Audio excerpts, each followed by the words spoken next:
ओम श्री गणेशाय नमः। ओम श्री सीतारामचंद्राभ्याम नमः। श्रीमद् वाल्मीकि रामायण उत्तरकांड सर्ग 23 से 26। सर्ग 23। रावण के द्वारा निवात कवचों से मैत्री, कालकेयों का वध तथा वरुण पुत्रों की पराजय।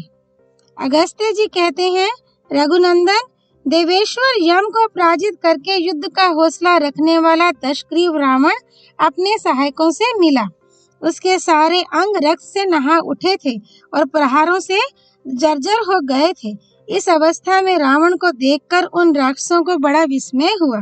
महाराज की जय हो, ऐसा कहकर रावण की अभ्युदय कामना करके वे मारीच आदि सब राक्षस पुष्पक विमान पर बैठे।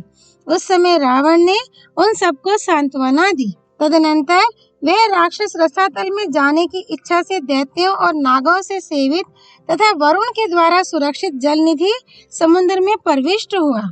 नागराज वासुकी द्वारा पालित भोगवती पुरी में प्रवेश करके उसने नागों को अपने वश में कर लिया और वहां से हर्ष पूर्वक मणिमयी पुरी को प्रस्थान किया। उस पुरी में निवात कवच नामक दैत्य रहते थे, जिन्हें ब्रह्मा जी से उत्तम वर प्राप्त थे। उस राक्षस ने वहां जाकर उन सबको युद्ध के लिए ललकारा। वे सब दैत्य बड़े पराक्रमी और बलशाली थे, नाना प्रकार के अस्त्र शस्त्र धारण करते थे तथा युद्ध के लिए सदा उत्साहित एवं उन्मत्त रहते थे। उनका राक्षसों के साथ युद्ध आरंभ हो गया। वे राक्षस और दानव कुपित हो एक दूसरे को शूल, त्रिशूल, वज्र, पटिश, खड्ग और फरसों से घायल करने लगे।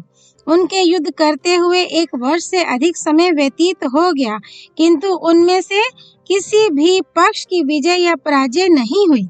तब त्रिभुवन के आश्रयभूत अविनाशी पितामह भगवान ब्रह्मा एक उत्तम विमान पर बैठकर वहां शीघ्र आए।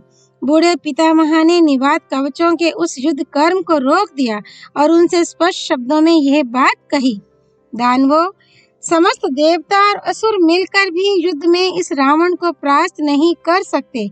इसी तरह समस्त देवता और दानव एक साथ आक्रमण करें तो भी वे तुम लोगों का संहार नहीं कर सकते। तुम दोनों में वरदान जनित शक्ति एक सी है, इसलिए मुझे तो यह अच्छा लगता है कि तुम लोगों के साथ इस राक्षस की मैत्री हो जाए, क्योंकि सुहृदों के सभी अर्थ भोग्य पदार्थ एक दूसरे के लिए समान होते हैं, पृथक पृथक बंटे नहीं रहते हैं। निसंदेह ऐसी ही बात है। तब वहां रावण ने अग्नि को साक्षी बनाकर निवात कवचों के साथ मित्रता कर ली। इससे उसको बड़ी प्रसन्नता हुई। फिर निवात कवचों से उचित आदर पाकर वह 1 वर्ष तक वहीं टिका रहा। उस स्थान पर दशानन को अपने नगर के समान ही प्रिय भोग प्राप्त हुए। उसने निवात कवचों से 100 प्रकार की मायाओं का ज्ञान प्राप्त किया। उसके बाद वह वरुण के नगर का पता लगाता हुआ रसातल में सब ओर घूमने लगा। घूमते घूमते वह अश्म नामक नगर में जा पहुंचा, जहां कालकेय नामक दानव निवास करते थे। कालकेय बड़े बलवान थे। रावण ने वहां उन सब का संहार करके शूर्पणखा के पति उत्कट बलशाली अपने बहनोई महाबली विद्युज्जिह्वा को, जो उस राक्षस को सम्रांगण में चाट जाना चाहता था, तलवार से काट डाला। उसे परास्त करके रावण ने 2 ही घड़ी में 400 दैत्यों को मौत के घाट उतार दिया। तत्पश्चात उस राक्षस राज ने वरुण का दिव्य भवन देखा, जो श्वेत बादलों के समान उज्जवल और कैलाश पर्वत के समान प्रकाशमान था। वहीं सुरभि नाम की गौ भी खड़ी थी, जिसके थनों से दूध झर रहा था। कहते हैं, सुरभि के ही दूध की धारा से क्षीर सागर भरा हुआ है। रावण ने महादेव जी के वाहनभूत महावृषभ की जननी सुरभि देवी का दर्शन किया, जिसे शीतल किरणों वाले निशाकर चंद्रमा का प्रादुर्भाव हुआ है। सुरभि से क्षीर समुद्र और क्षीर समुद्र से चंद्रमा का आविर्भाव हुआ है। उन्हीं चंद्रदेव के उत्पत्ति स्थान क्षीर समुद्र का आश्रय लेकर फेन पीने वाले महर्षि जीवन धारण करते हैं। उस क्षीर सागर से ही सुधा तथा स्वधा भोजी पितरों की स्वधा प्रकट हुई है। लोक में जिनको सुरभि नाम से पुकारा जाता है, उन परम अद्भुत गौ माता की परिक्रमा करके रावण ने नाना प्रकार की सेनाओं से सुरक्षित महाभयंकर वरुणालय में प्रवेश किया। वहां प्रवेश करके उसने वरुण के उत्तम भवन को देखा, जो सदा ही आनंदमय उत्सव से परिपूर्ण, अनेक जल धाराओं फव्वारों से व्याप्त तथा शरद काल के बादलों के समान उज्जवल था। तदनंतर वरुण के सेनापतियों ने समर भूमि में रावण पर प्रहार किया। फिर रावण ने भी उन सबको घायल करके वहां के योद्धाओं से कहा, तुम लोग राजा वरुण से शीघ्र जाकर मेरी ये बात कहो। राजन, राक्षस राज रावण युद्ध के लिए आया है, आप चलकर उससे युद्ध कीजिए अथवा हाथ जोड़कर अपनी पराजय स्वीकार कीजिए, फिर आपको कोई भय नहीं रहेगा। इसी बीच में सूचना पाकर महात्मा वरुण के पुत्र और पौत्र क्रोध से भरे हुए निकले। उनके साथ गौ और पुष्कर नामक सेनाध्यक्ष भी थे। वे सबके सब सर्वगुण संपन्न तथा उगते हुए सूर्य के तुल्य तेजस्वी थे। इच्छा अनुसार चलने वाले रथों पर आरूढ़ हो अपनी सेनाओं से घिरकर वे वहां युद्ध स्थल में आए। फिर तो वरुण के पुत्रों और बुद्धिमान रावण में बड़ा भयंकर युद्ध छिड़ गया, जो रोंगटे खड़े कर देने वाला था। राक्षस दशग्रीव के महापराक्रमी मंत्रियों ने एक ही क्षण में वरुण की सारी सेना को मार गिराया। युद्ध में अपनी सेना की ये अवस्था देख वरुण के पुत्र उस समय बाण समूहों से पीड़ित होने के कारण कुछ देर के लिए युद्ध कर्म से हट गए। भूतल पर स्थित होकर उन्होंने जब रावण को पुष्पक विमान पर बैठा देखा, तब वे भी शीघ्रगामी रथों द्वारा तुरंत ही आकाश में जा पहुँचे। अब बराबर का स्थान मिल जाने से रावण के साथ उनका भारी युद्ध छिड़ गया। उनका वह आकाश युद्ध देव दानव संग्राम के समान भयंकर जान पड़ता था। उन वरुण पुत्रों ने अपने अग्नितुल्य तेजस्वी बाणों द्वारा युद्ध स्थल में रावण को विमुख करके बड़े हर्ष के साथ नाना प्रकार के स्वरों में महान सिंहनाद किया। राजा रावण को तिरस्कृत हुआ देख महोदर को बड़ा क्रोध हुआ। उसने मृत्यु का भय छोड़कर युद्ध की इच्छा से वरुण पुत्रों की ओर देखा। वरुण के घोड़े युद्ध में हवा से बातें करने वाले थे और स्वामी की इच्छा के अनुसार चलते थे। महोदर ने उन पर गदा से आघात किया। गदा की चोट खाकर वे घोड़े धराशायी हो गए। वरुण पुत्रों के योद्धाओं और घोड़ों को मारकर उन्हें रथहीन हुआ देख महोदर तुरंत ही जोर जोर से गर्जना करने लगा। महोदर की गदा के आघात से वरुण पुत्रों के वे रथ घोड़ों और श्रेष्ठ सारथियों सहित चूर चूर हो पृथ्वी पर गिर पड़े। महात्मा वरुण के वे शूरवीर पुत्र उन रथों को छोड़कर अपने ही प्रभाव से आकाश में खड़े हो गए। उन्हें तनिक भी व्यथा नहीं हुई।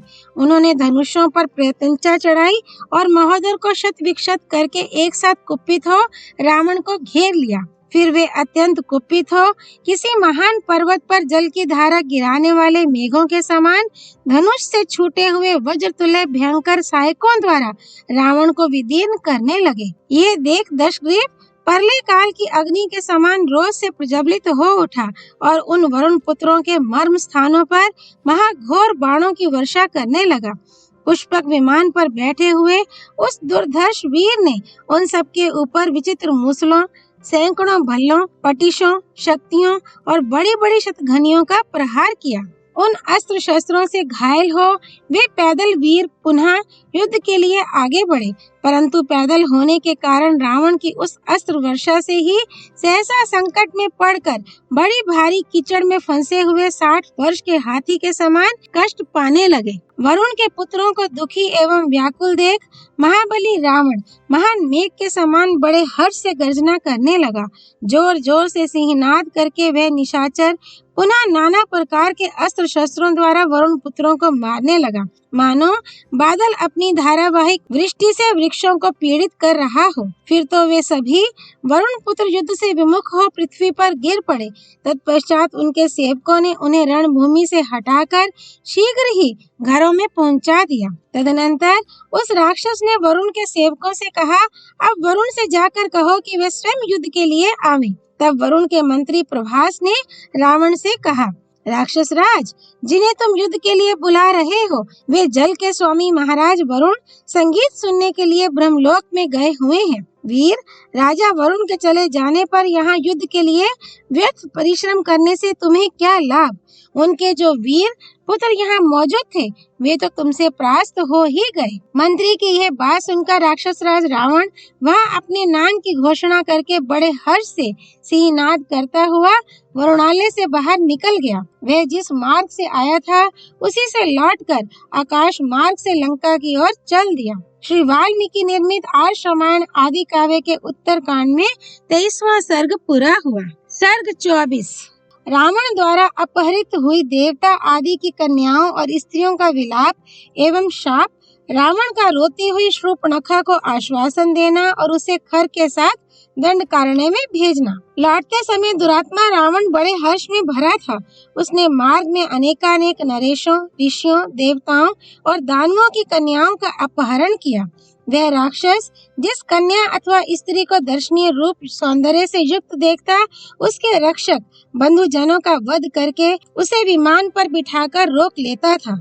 इस प्रकार उसने नागों, राक्षसों, असुरों, मनुष्यों, यक्षों और दानवों की भी बहुत सी कन्याओं को हरकर विमान पर चढ़ा लिया। उन सब ने एक साथ ही दुख के कारण नेत्रों से आंसू बहाना आरंभ किया। शोकाग्नि और भय से प्रकट होने वाले उनके आंसुओं की एक एक बूंद वहां आग की चिंगारी सी जान पड़ती थी। जैसे नदियां सागर को भरती हैं, उसी प्रकार उन समस्त सुंदरियों ने भय और शोक से उत्पन्न हुए अमंगलजनक अश्रुओं से उस विमान को भर दिया। नागों, गंधर्वों, महर्षियों, दैत्यों और दानवों की सैकड़ों कन्याएं उस विमान पर रो रही थीं। उनके केश बड़े बड़े थे, सभी अंग सुंदर एवं मनोहर थे। उनके मुख की कांति पूर्ण चंद्रमा की छवि को लज्जित करती थी। उरोजों के तटप्रांत उभरे हुए थे। शरीर का मध्य भाग हीरे के चबूतरे के समान प्रकाशित होता था। नितंब देश रथ के कुबर जैसे जान पड़ते थे और उनके कारण उनकी मनोहरता बढ़ रही थी। वे सभी स्त्रियां देवांगनाओं के समान कांतिमती और तपाए हुए सुवर्ण के समान सुनहरी आभा से उद्भासित होती थीं। सुंदर मध्यम भाग वाली वे सभी सुंदरियां शोक, दुख और भय से त्रस्त एवं विवल थीं। उनकी गरम गरम निश्वास वायु से वह पुष्पक विमान सब ओर से प्रज्वलित सा हो रहा था और जिसके भीतर अग्नि की स्थापना की गई हो, उस अग्निहोत्र ग्रह के समान जान पड़ता था। दशग्रीव के वश में पड़ी हुई वे शोकाकुल अबलाएं सिंह के पंजे में पड़ी हुई हरिणियों के समान दुखी हो रही थीं। उनके मुख और नेत्रों में दीनता छा रही थी और उन सब की अवस्था 16 वर्ष के लगभग थी। कोई सोचती थी, क्या ये राक्षस मुझे खा जाएगा? कोई अत्यंत दुख से आर्त हो इस चिंता में पड़ी थी कि क्या ये निशाचर मुझे मार डालेगा। वे स्त्रियां माता, पिता, भाई तथा पति की याद करके दुख शोक में डूब जाती और एक साथ करुणाजनक विलाप करने लगती थीं। हाय, मेरे बिना मेरा नन्हा सा बेटा कैसे रहेगा? मेरी माँ की क्या दशा होगी और मेरे भाई कितने चिंतित होंगे। ऐसा कहकर वे शोक के सागर में डूब जाती थीं। हाय, अपने उन पतिदेव से बिछुड़कर मैं क्या करूंगी, कैसे रहूंगी? हे मृत्युदेव, मेरी प्रार्थना है कि तुम प्रसन्न हो जाओ और मुझ दुखिया को इस लोक से उठा ले चलो। हाय, पूर्व जन्म में दूसरे शरीर द्वारा हमने कौन सा ऐसा पाप किया था जिससे हम सब की सब दुख से पीड़ित हो शोक के समुद्र में गिर पड़ी हैं। निश्चय ही इस समय हमें अपने इस दुख का अंत होता नहीं दिखाई देता। अहो, इस मनुष्य लोक को धिक्कार है। इससे बढ़कर अधम दूसरा कोई लोक नहीं होगा, क्योंकि यहाँ इस बलवान रावण ने हमारे दुर्बल पतियों को उसी तरह नष्ट कर दिया जैसे सूर्यदेव उदय लेने के साथ ही नक्षत्रों को अदृश्य कर देते हैं। अहो, ये अत्यंत बलवान राक्षस वध के उपायों में ही आसक्त रहता है। अहो, ये पापी दुराचार के पथ पर चलकर भी अपने आप को धिक्कारता नहीं है। इस दुरात्मा का पराक्रम इसकी तपस्या के सर्वथा अनुरूप है, परंतु यह पराई स्त्रियों के साथ जो बलात्कार कर रहा है, ये दुष्कर्म इसके योग्य कदापि नहीं है। ये नीच निशाचर पराई स्त्रियों के साथ रमण करता है, इसलिए स्त्री के कारण ही इस दुर्बुद्धि राक्षस का वध होगा। उन श्रेष्ठ सती साध्वी नारियों ने जब ऐसी बातें कह दी, उस समय आकाश में देवताओं की दुंदुभियां बज उठी और वहां फूलों की वर्षा होने लगी। पतिव्रता साध्वी स्त्रियों के इस तरह शाप देने पर रावण की शक्ति घट गई। वह निस्तेज सा हो गया और उसके मन में उद्वेग सा होने लगा। इस प्रकार उनका विलाप सुनते हुए राक्षस राज रावण ने निशाचरों द्वारा सत्कृत हो लंकापुरी में प्रवेश किया। इसी समय इच्छानुसार रूप धारण करने वाली भयंकर राक्षसी शूर्पणखा, जो रावण की बहन थी, सहसा सामने आकर पृथ्वी पर गिर पड़ी। रावण ने अपनी उस बहन को उठाकर सांत्वना दी और पूछा, भद्रे, तुम अभी मुझसे शीघ्रता पूर्वक कौन सी बात कहना चाहती थी? शूर्पणखा के नेत्रों में आंसू भरे थे, उसकी आंखें रोते रोते लाल हो गई थीं। वह बोली, राजन, तुम बलवान हो, इसीलिए ना तुमने मुझे बलपूर्वक विधवा बना दिया है।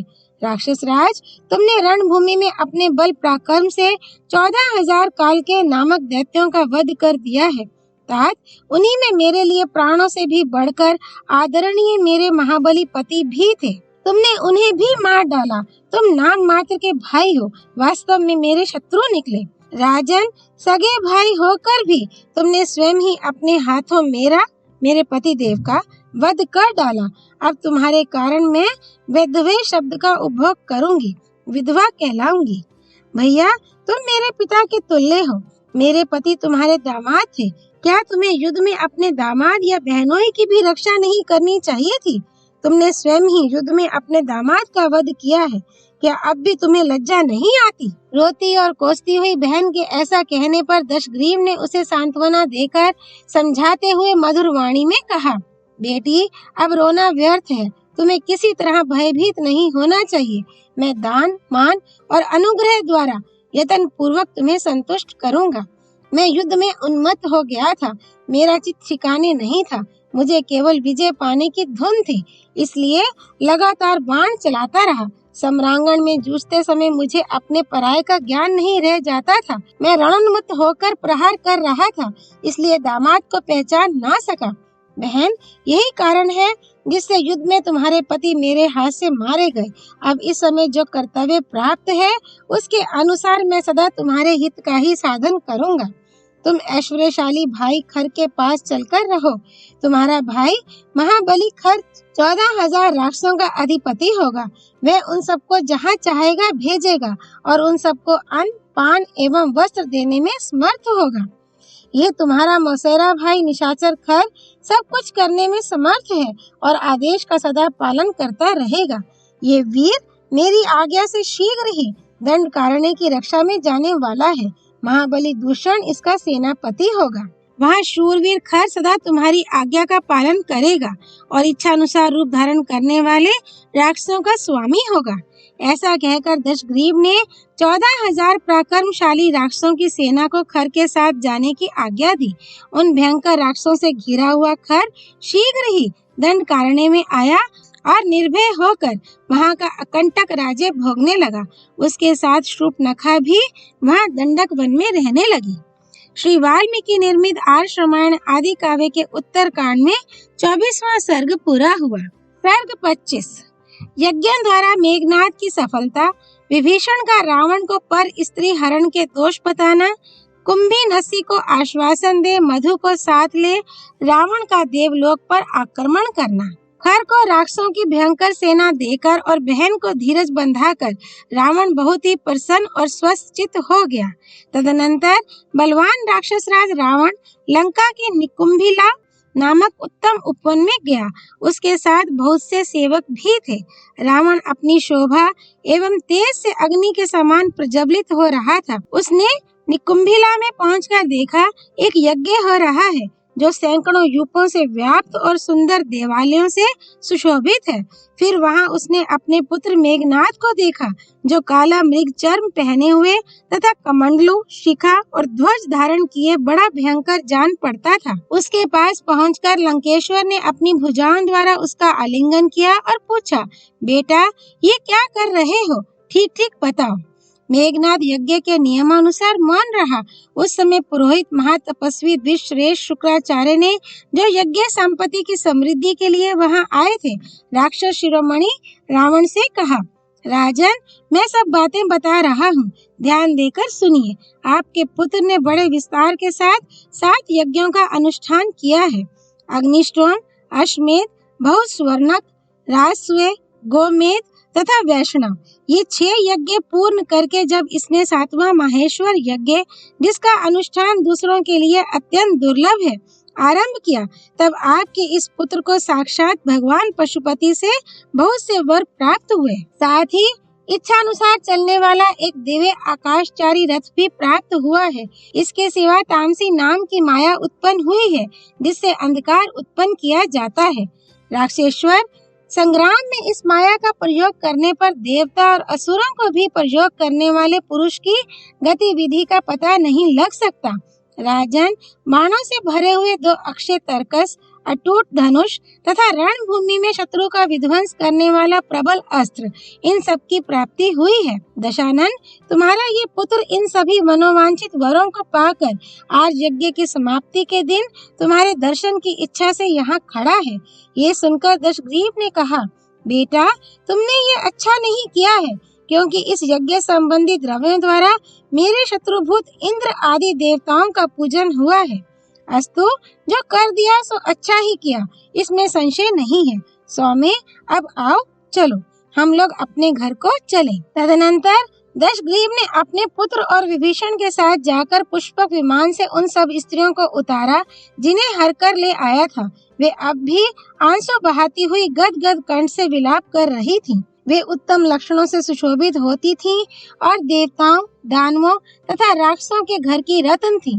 उनमें रावण की आसक्ति जानकर धर्मात्मा विभीषण ने कहा, राजन, ये आचरण यश, धन और कुल का नाश करने वाले हैं। इनके द्वारा जो प्राणियों को पीड़ा दी जाती है, उससे बड़ा पाप होता है। इस बात को जानते हुए भी आप सदाचार का उल्लंघन करके स्वेच्छाचार में प्रवृत्त हो रहे हैं।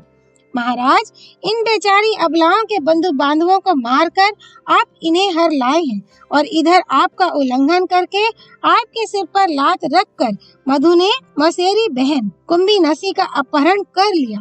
रावण बोला, मैं नहीं समझता कि तुम क्या कह रहे हो। जिसका नाम तुमने मधु बताया है वह कौन है? तब विभीषण ने अत्यंत कुपित होकर भाई रावण से कहा, सुनिए, आपके इस पाप कर्म का फल हमें बहन के अपहरण के रूप में प्राप्त हुआ है। हमारे नाना सुमाली के जो बड़े भाई माल्यवान नाम से विख्यात, बुद्धिमान और बड़े बूढ़े निशाचर हैं, वे हमारी माता कैकसी के ताऊ हैं। इसी नाते वे हम लोगों के भी बड़े नाना हैं। उनकी पुत्री अनला हमारी मौसी है। उन्हीं की पुत्री कुंभी नसी है। हमारी मौसी अनला की बेटी होने से ही ये कुंभी नसी हम सब भाइयों की धर्मता बहन होती है। राजन, आपका पुत्र मेघनाद जब यज्ञ में तत्पर हो गया, मैं तपस्या के लिए पानी के भीतर रहने लगा और महाराज भैया कुंभकर्ण भी जब नींद का आनंद लेने लगे, उस समय महाबली राक्षस मधु ने यहाँ आकर हमारे आदरणीय मंत्रियों को, जो राक्षसों में श्रेष्ठ थे, मार डाला और कुंभी नसी का अपहरण कर लिया। महाराज, यद्यपि कुंभी नसी अंतःपुर में भली भांति सुरक्षित थी, तो भी उसने आक्रमण करके बलपूर्वक उसका अपहरण किया। पीछे इस घटना को सुनकर भी हम लोगों ने क्षमा ही की, मधु का वध नहीं किया, क्योंकि जब कन्या विवाह के योग्य हो जाए तो उसे किसी योग्य पति के हाथ में सौंप देना ही उचित है। हम भाइयों को अवश्य ये कार्य पहले कर देना चाहिए था। हमारे यहाँ से जो बलपूर्वक कन्या का अपहरण हुआ है, ये आपकी इस दूषित बुद्धि एवं पाप कर्म का फल है, जो आपको इसी लोक में प्राप्त हो गया। ये बात आपको भली भांति विदित हो जानी चाहिए। विभीषण की ये बात सुनकर राक्षस राज रावण अपनी की हुई दुष्टता से पीड़ित हो तपे हुए जल वाले समुद्र के समान संतप्त हो उठा। वह रोष से जलने लगा और उसके नेत्र लाल हो गए। वह बोला, मेरा रथ शीघ्र ही जोतकर आवश्यक सामग्री से सुसज्जित कर दिया जाए। मेरे शूरवीर सैनिक रण यात्रा के लिए तैयार हो जाएं। भाई कुंभकर्ण तथा अन्य मुख्य निशाचर नाना प्रकार के अस्त्र शस्त्रों से सुसज्जित हो सवारियों पर बैठे। आज रावण का भय न मानने वाले मधु का सम्रांगण में वध करके मित्रों को साथ लिए युद्ध की इच्छा से देवलोक की यात्रा करूंगा। रावण की आज्ञा से युद्ध में उत्साह रखने वाले श्रेष्ठ राक्षसों की 4000 अक्षौहिणी सेना नाना प्रकार के अस्त्र शस्त्र लिए शीघ्र लंका से बाहर निकली। मेघनाद समस्त सैनिकों को साथ लेकर सेना के आगे आगे चला। रावण बीच में था और कुंभकर्ण पीछे पीछे चलने लगा। विभीषण धर्मात्मा थे, इसलिए वे लंका में ही रहकर धर्म का आचरण करने लगे। शेष सभी महाभाग निशाचर मधुपुर की ओर चल दिए। गधे, ऊंट, घोड़े, शिशुमार, सूंस और बड़े बड़े नाग आदि दीप्तिमान वाहनों पर आरूढ़ हो सब राक्षस आकाश को अवकाश रहित करते हुए चले। रावण को देवलोक पर आक्रमण करते देख सैकड़ों दैत्य भी उसके पीछे पीछे चले, जिनका देवताओं के साथ वैर बंध गया था। मधुपुर में पहुंचकर दशमुख रावण ने वहां कुंभीनसी को तो देखा, किंतु मधु का दर्शन उसे नहीं हुआ। उस समय कुंभीनसी ने भयभीत हो हाथ जोड़कर राक्षस राज के चरणों पर मस्तक रख दिया। तब राक्षस परवर रावण ने कहा, डरो मत। फिर उसने कुंभीनसी को उठाया और कहा, मैं तुम्हारा कौन सा प्रिय कार्य करूं? वह बोली, दूसरों को मान देने वाले राक्षस राज, महाबाहो, यदि आप मुझ पर प्रसन्न हैं तो आज यहाँ मेरे पति का वध ना कीजिए, क्योंकि कुल वधुओं के लिए वैधव्य के समान दूसरा कोई भय नहीं बताया जाता है। वैधव्य ही नारी के लिए सबसे बड़ा भय और सबसे महान संकट है। राजेंद्र, आप सत्यवादी हो, अपनी बात सच्ची करें। मैं आपसे पति के जीवन की भीख मांगती हूँ। आप मुझ दुखिया बहन की ओर देखिए, मुझ पर कृपा कीजिए। महाराज, आपने स्वयं भी मुझे आश्वासन देते हुए कहा था कि डरो मत, अतः अपनी उसी बात की लाज रखिए। ये सुनकर रावण प्रसन्न हो गया। वह वहां खड़ी हुई अपनी बहन से बोला, तुम्हारे पति कहाँ हैं? उन्हें शीघ्र मुझे सौंप दो, मैं उन्हें साथ लेकर देवलोक पर विजय के लिए जाऊंगा। तुम्हारे प्रति करुणा और सौहार्द के कारण मैंने मधु के वध का विचार छोड़ दिया है। रावण के ऐसा कहने पर राक्षस कन्या कुंभीनसी अत्यंत प्रसन्न सी होकर अपने सोए हुए पति के पास गई और उस निशाचर को उठाकर बोली, राक्षस परवर, ये मेरे भाई महाबली दशग्रीव पधारे हैं और देवलोक पर विजय पाने की इच्छा लेकर वहां जा रहे हैं। इस कार्य के लिए ये आपको भी सहायक बनाना चाहते हैं, अतः आप अपने बंधु बांधवों के साथ इनकी सहायता के लिए जाइए। मेरे नाते आप पर इनका स्नेह है, आपको जामाता मानकर ये आपके प्रति अनुराग रखते हैं, अतः आपको इनके कार्य की सिद्धि के लिए अवश्य सहायता करनी चाहिए। पत्नी की यह बात सुनकर मधु ने तथास्तु कहकर सहायता देना स्वीकार कर लिया। फिर वह न्यायोचित रीति से निकट जाकर निशाचर शिरोमणि राक्षस राज रावण से मिलकर उसने धर्म के अनुसार उसका स्वागत सत्कार किया। मधु के भवन में यथोचित आदर सत्कार पाकर प्राकर्मी दशग्रीव वहां एक रात रहा, फिर सवेरे उठकर वहां से जाने को उद्यत हुआ। मधुपुर से यात्रा करके महेंद्र के तुल्य पराक्रमी राक्षस राज रावण सायंकाल तक कुबेर के निवास स्थान कैलाश पर्वत पर जा पहुंचा। वहां उसने अपनी सेना का पड़ाव डालने का विचार किया। श्री वाल्मीकि निर्मित आर्ष रामायण आदि काव्य के उत्तर कांड में 25वां सर्ग पूरा हुआ। सर्ग 26। रावण का रंभा पर बलात्कार करना और नल कुबर का रावण को भयंकर शाप देना। जब सूर्य अस्ताचल को चले गए तब पराक्रमी दशग्रीव ने अपनी सेना के साथ कैलाश पर ही रात में ठहर जाना ठीक समझा। उसने वहीं छावनी डाल दी। फिर कैलाश के ही समान श्वेत कांति वाले निर्मल चंद्रदेव का उदय हुआ और नाना प्रकार के अस्त्र शस्त्रों से सुसज्जित निशाचरों की वह विशाल सेना गाढ़ निद्रा में निमग्न हो गई। परंतु महापराक्रमी रावण उस पर्वत के शिखर पर चुपचाप बैठकर चंद्रमा की चांदनी से सुशोभित होने वाले उस पर्वत के विभिन्न स्थानों की, जो संपूर्ण काम भोग के उपयुक्त थे, नैसर्गिक छटा निहारने लगा। कहीं कनेर के दीप्तिमान कानन शोभा पाते थे, कहीं कदम्ब और बकुल मौलसिरी वृक्षों के समूह अपनी रमणीयता बिखेर रहे थे, कहीं मंदाकिनी के जल से भरी हुई और प्रफुल्ल कमलों से अलंकृत पुष्करिणियां शोभा दे रही थीं, कहीं चंपा, अशोक, पुनाग, नागकेसर, मंदार, आम, पाड़र, लोध, प्रियंगु, अर्जुन, केतक, तगर, नारिकेल, प्रियाल और पन्नस आदि वृक्ष अपने पुष्प आदि की शोभा से उस पर्वत शिखर के वन्य प्रांत को उद्भासित कर रहे थे। मधुर कंठ वाले कामार्थ किन्नर अपनी कामनियों के साथ वहां राग युक्त गीत गा रहे थे, जो कानों में पड़कर मन का आनंद वर्धन करते थे। जिनके नेत्र प्रांत मद से कुछ लाल हो गए थे, वे मदमत विद्याधर युवतियों के साथ क्रीड़ा करते और हर्ष मगन होते थे। वहां से कुबेर के भवन में गाती हुई अप्सराओं के गीत की मधुर ध्वनि घंटा नाद के समान सुनाई पड़ती थी। वसंत ऋतु के सभी पुष्पों की गंध से युक्त वृक्ष हवा के थपेड़े खाकर फूलों की वर्षा करते हुए उस समूचे पर्वत को सुवासित सा कर रहे थे।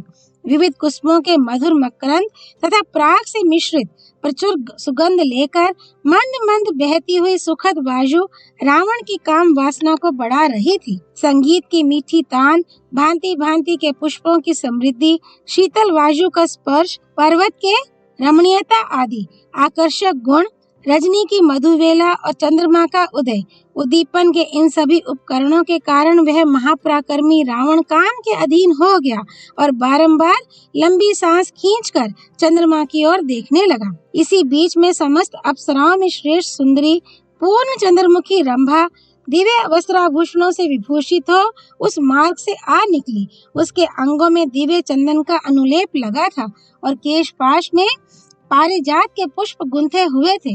दिव्य पुष्पों से अपना श्रृंगार करके वह प्रिय समागम रूप दिव्य उत्सव के लिए जा रही थी। मनोहर नेत्र तथा कांची की लड़ियों से विभूषित पीन जगन स्थल को वह रति के उत्तम उपहार के रूप में धारण किए हुई थी। उसके कपोल आदि पर हरि चंदन से चित्र रचना की गई थी।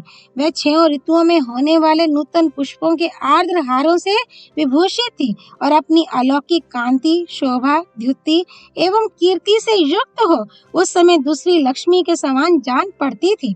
उसका मुख चंद्रमा के समान मनोहर था और दोनों सुंदर बाहें कमान सी दिखाई देती थी। वे सज्जल जलधर के समान नील रंग की साड़ी से अपने अंगों को ढके हुए थी। उसकी जांघों का चढ़ाव उतार हाथी की सूंड के समान था। दोनों हाथ ऐसे कोमल थे मानो देह रूपी रसाल की डाल के नए नए पल्लव हों। वह सेना के बीच से होकर जा रही थी, अतः रावण ने उसे देख लिया। देखते ही वह कामदेव के बाणों का शिकार हो गया और खड़ा होकर उसने अन्यत्र जाती हुई रंभा का हाथ पकड़ लिया। बेचारी अबला लाश से गड़ गई, परंतु वह निशाचर मुस्कुराता हुआ उससे बोला, वरारोहे, कहाँ जा रही हो? किसकी इच्छा पूर्ण करने के लिए स्वयं चल पड़ी हो? किसके भाग्योदय का समय आया है जो तुम्हारा उपभोग करेगा? कमल और उत्पल की सुगंध धारण करने वाले तुम्हारे इस मनोहर मुखार विंद का रस अमृत का भी अमृत है। आज इस अमृत रस का आस्वादन करके कौन तृप्त होगा? भीरू, परस्पर सटे हुए तुम्हारे ये सुवर्णमय कलशों के सदृश सुंदर पीन ओरोस किसके वक्ष स्थलों को अपना स्पर्श प्रदान करेंगे? सोने की लड़ियों से विभूषित तथा सुवर्णमय चक्र के समान विपुल विस्तार से युक्त तुम्हारे पीन जगन स्थल पर जो मूर्तिमान स्वर्ग सा जान पड़ता है, आज कौन आरोहण करेगा? इंद्र, उपेंद्र अथवा अश्विनी कुमार ही क्यों ना हो, इस समय कौन पुरुष मुझसे बढ़कर है? भीरू, तुम मुझे छोड़कर अन्यत्र जा रही हो, ये अच्छा नहीं है। स्थूल नितंब वाली सुंदरी, ये सुंदर शिला है, इस पर बैठकर विश्राम करो। इस त्रिभुवन का जो स्वामी है वह मुझसे भिन्न नहीं है। मैं ही संपूर्ण लोकों का अधिपति हूँ। तीनों लोकों के स्वामी का भी स्वामी तथा विधाता ये दशमुख रावण आज इस प्रकार विनीत भाव से हाथ जोड़कर तुमसे याचना करता है। सुंदरी, मुझे स्वीकार करो। रावण के ऐसा कहने पर रंभा कांप उठी और हाथ जोड़कर बोली, प्रभो, प्रसन्न होइए, मुझ पर कृपा कीजिए। आपको ऐसी बात मुंह से नहीं निकालनी चाहिए, क्योंकि आप मेरे गुरुजन हैं, पिता के तुल्य हैं। यदि दूसरे कोई पुरुष मेरा तिरस्कार करने पर उतारू हो, तो उनसे भी आपको मेरी रक्षा करनी चाहिए। मैं धर्मतः आपकी पुत्र वधू हूँ, ये आपसे सच्ची बात बता रही हूँ। रंभा अपने चरणों की ओर देखती हुई नीचे मुंह किए खड़ी थी। रावण की दृष्टि पड़ने मात्र से भय के कारण उसके रोंगटे खड़े हो गए थे। उस समय उससे रावण ने कहा, रंभे, यदि यह सिद्ध हो जाए कि तुम मेरे बेटे की बहू हो, तभी मेरी पुत्र वधू हो सकती हो, अन्यथा नहीं। तब रंभा ने बहुत अच्छा कहकर रावण को इस प्रकार उत्तर दिया, राक्षस शिरोमणे, धर्म के अनुसार मैं आपके पुत्र की ही भार्या हूँ। आपके बड़े भाई कुबेर के पुत्र मुझे प्राणों से भी बढ़कर प्रिय हैं। वे तीनों लोकों में नल कुबर नाम से विख्यात हैं तथा धर्मानुष्ठान की दृष्टि से ब्राह्मण और पराक्रम की दृष्टि से क्षत्रिय हैं। वे क्रोध में अग्नि और क्षमा में पृथ्वी के समान हैं। उन्हीं लोकपाल कुमार प्रियतम नलकूबर को आज मैंने मिलने के लिए संकेत दिया है। ये सारा श्रृंगार मैंने उन्हीं के लिए धारण किया है। जैसे उनका मेरे प्रति अनुराग है, उसी प्रकार मेरा भी उन्हीं के प्रति प्रगाढ़ प्रेम है, दूसरे किसी के प्रति नहीं। शत्रुओं का दमन करने वाले राक्षस राज, इस सत्य को दृष्टि में रखकर आप इस समय मुझे छोड़ दीजिए। वे मेरे धर्मात्मा प्रियतम उत्सुक होकर मेरी प्रतीक्षा करते होंगे। उनकी सेवा के इस कार्य में आपको यहाँ विघ्न नहीं डालना चाहिए। मुझे छोड़ दीजिए। राक्षस राज, आप सत्पुरुषों द्वारा आचरित धर्म के मार्ग पर चलिए। आप मेरे माननीय गुरुजन हैं, अतः आपको मेरी रक्षा करनी चाहिए। ये सुनकर दशग्रीव ने उसे नम्रता पूर्वक उत्तर दिया, रंभे, तुम अपने को जो मेरी पुत्रवधू बता रही हो वह ठीक नहीं जान पड़ता। ये नाता रिश्ता उन स्त्रियों के लिए लागू होता है जो किसी एक पुरुष की पत्नी हो। तुम्हारे देवलोक की तो स्थिति ही दूसरी है। वहाँ सदा से ही यही नियम चला आ रहा है कि अप्सराओं का कोई पति नहीं होता। वहाँ कोई एक स्त्री के साथ विवाह करके नहीं रहता है। ऐसा कहकर उस राक्षस ने रंभा को बलपूर्वक शिला पर बिठा लिया और काम भोग में आसक्त हो उसके साथ समागम किया।